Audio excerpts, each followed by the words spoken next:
Hello? Hello, good morning. Yes. Is that the new restaurant that you guys also open? Yes. That you guys are doing, you have that, up and down. Welcome to Auntie Afusa Food. Oh, yes.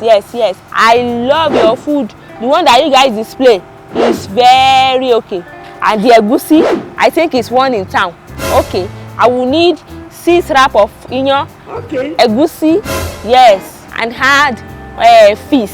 Ori eja. You can add it to it. Okay, and what else? You can put 2 bottled water and 1 Hollandia yogurt.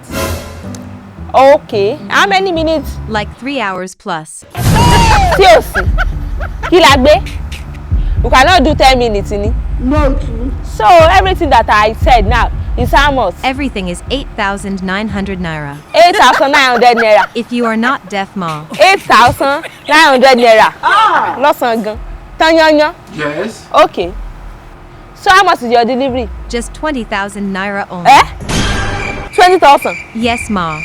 So plus the food is how much? That will be 28,900. 28,900. Yes, ma. 28,900. Yes, ma. Why is your delivery money is more expensive than food money? That's how we do it. That's how you guys do it. Run. That's You also you want you say calamari? you. I mean leg tail of snail. Kì í yẹ bèbí lọ́jọ́ ọdún. It's me that cause it. Ṣebí mo fọ̀dọ̀ yà Basira lẹ̀ mo ní kémi náà belong.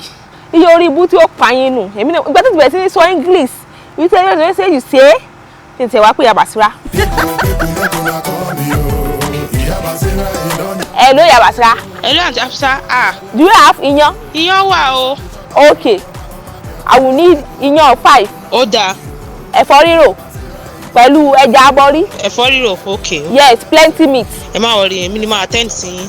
Okay. I don dey package am, no. Add bottled water and yogurt. Yes, add it to it. So, èló wà gbogbo ẹ̀ jẹ́? Okay, 250. 250 naira. 250 naira. Thank you. Plus delivery. Basira bá yín gbé wá. Ẹ̀rọ ọmọ bá ń gbé wá ni.